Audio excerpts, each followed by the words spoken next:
Assalamu alaikum туғандар. Кече наркы жумада президент Садыр Жапаров ноқатқа барып келбеді. Ноқат нелімен жолығып, мен ошондо аттиңдеп калдым да, ошо биринчи ноқатқа барса болмок экен деп.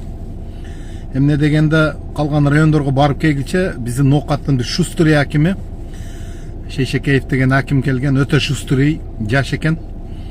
Көз бөймө турган краскалар өтө көп экен. Ал элдерди уюштуруп коюптур да, өздөрүнүн адамдарын уюштуруп 200 адам бата турган залга аркасынан киресиңер деп элди кармап туруп, фактически өзү даярдаган баягы бата бергич, анан пахта койгуч тарды даярдап 150 адамды залга киргизип даярдап коюптур. Тизмени даярдап сен сүйлөйсүң деп. Анан эшик ачылганда 50 адам киргенде уже зал толуптур. Калганы көйгөйлөрү бар калыптыр. Негизи эле өтө эле шустырый экен да. Ушуну баягы башка райондорду президент кыдырып келгиче бул мына шустырый аким ойлоп таба коюптур да. Мен ушуну билбейм. Анан бул чиновниктерди эмнеге элдин сынынан коркот, элден эмнеге коркот? Анан өткөндө мына коомдук активист Илгиз деген бала барса качып кетип атат да, жөн эле жаш балага окшоп. Өзү 350 миң калкы бар Ноқат району башкарам деп келген адам бир блогерден коркуп качып жүрөт да. Не деген сөз булчу?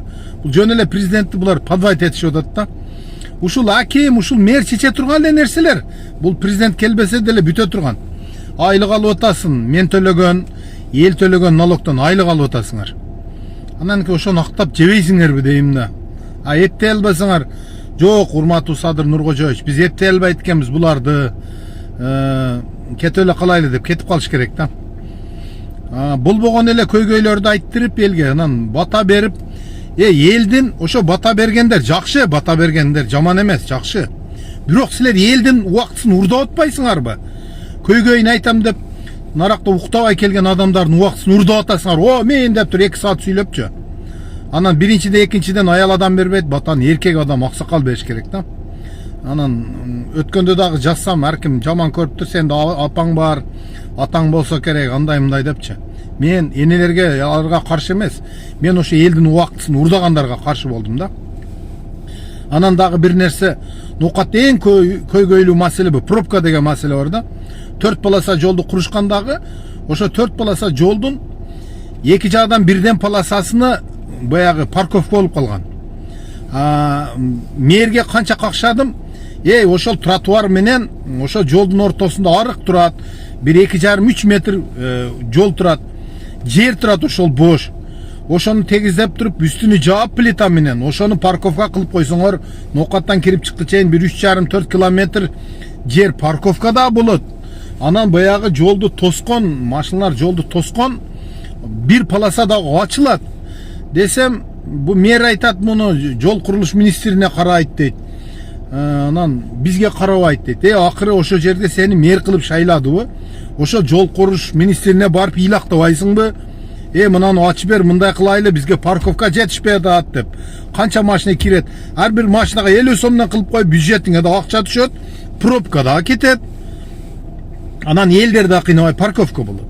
Анан дагы бир маселе, аким келип айтыптыр, мына Тажы кышлактагы чоң бир эле стадион бар. Бир чоңураак мероприятие ошо жерде өтөт. Ошону стадионду бир ишканаларды салып, район ошага көчүрөм деп кайсы баш менен айтып атат. Андай жер табылбай атат. Кылымдын курулушу болуп, ошол Круговойдун алдыда 6 этаж здание турат, ошо бүтпөгөн, ошондагы баягы Айтыбай Тагаевтан алыпсыңар, ошо мамлекет көтүптүр. 6 этажын, ар бир этажын ишканалар кылып койбойсуңарбы? Бирини районно, бирини налоговый, бирини башка кылып, элдер бир жерден жумушуну бүтүрүп кетет эле, бирини архив, бирини кадастр кылып. Анан ошолордун бардыгын орду бошойт эле, анан сала бергиле да. Дагы бир маселе, эң чоң маселе бул, бир эже айтып кетти бир аз эле, бул канализация деген. Ошо канализация жок Ноқатта, чоң ишканалар, чоң үйлөр, этаждар курулбай атат да, ошол курулуш керек эле. Ушуга окшогон нерсени айтпай, каякта барып, тоогум өлүп калды, анан башка болбогон маселелерди айтып, президентине убактысын алыпсыңар, көйгөйдү айта турган адамдардын убактысын урдапсыңар. Кечирип койгула го, айтышка туура келди.